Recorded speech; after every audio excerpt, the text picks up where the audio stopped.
Hi అండి, అందరికీ నమస్తే. నేను మీ దొరబాబు ఏడిత, మార్కెటింగ్ డైరెక్టర్ అండి.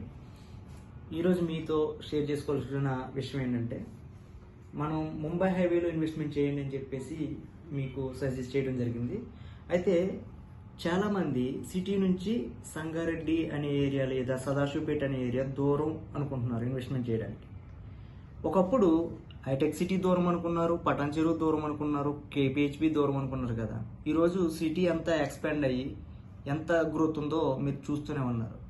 అలాగే ఇన్నర్ రింగ్ రోడ్డు ఆ ఏరియాలో డెవలప్మెంట్ అయింది, అవుటర్ రింగ్ రోడ్డు ఆ ఏరియాలో డెవలప్మెంట్ అయింది. ఇప్పుడు రీజనల్ రింగ్ రోడ్డు అక్కడ అందుబాటులో ఉంది కాబట్టి ఇన్ ఫ్యూచర్లో మరో కూకట్పల్లి అయ్యే అవకాశం ఉంది, మరో హైటెక్ సిటీ అయ్యే అవకాశం ఉంది.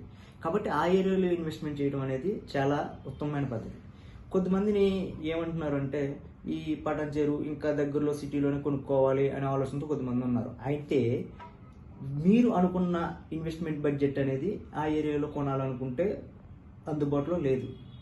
మరొక విషయం ఏంటంటే, పటాన్ చెరువు ఆ సరౌండింగ్ ఏరియాలో ఇండస్ట్రియల్ ఉండటం వల్ల, ఇండస్ట్రియల్ ఏరియా కావడం వల్ల అక్కడ అండర్ గ్రౌండ్ వాటర్ కూడా పొల్యూట్ అయ్యి ఉంటుంది కాబట్టి అది రెసిడెన్షియల్ జోన్గా అంత బాగుండదు.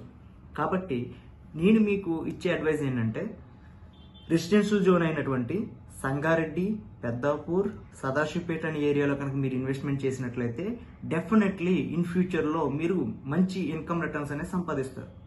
మీరు పెట్టేది ఇన్వెస్ట్మెంట్ పర్పస్ మీద కాబట్టి ఆ ఏరియాలో ఎంప్లాయ్మెంట్ జోన్లో ఎవరైతే వర్క్ చేస్తున్నారో వాళ్ళు ఆ ఏరియాలో కన్స్ట్రక్షన్ చేసుకోవాలనుకుంటారు. కాబట్టి వాళ్ళు కొనుక్కోవాలనుకున్నది రెసిడెన్షియల్ జోన్గా మంచి అవకాశం ఉంది కాబట్టి ఆ ఏరియాలో మీరు ఇన్వెస్ట్మెంట్ చేస్తే డెఫినెట్లీ మీకు గుడ్ ఇన్కమ్ రిటర్న్స్ వస్తాయి. ఇప్పుడు చాలా హైవేస్ ఆల్రెడీ ఒక స్టేజ్కి వెళ్ళి స్టేబుల్ అయి ఉన్నాయి అక్కడ. కానీ Mumbai highway more and more growth పెరుగుతూనే ఉంది. కాబట్టి 100% మీకు ఇచ్చే అడ్వైజ్ ఏంటంటే, సదాశివపేట్ అండ్ సంగారెడ్డి అనే ఏరియాలో మీరు ఇన్వెస్ట్మెంట్ చేయండి. డెఫినెట్లీ మీకు, మీ కుటుంబానికి అంతా మంచి జరుగుతుంది. Thank you.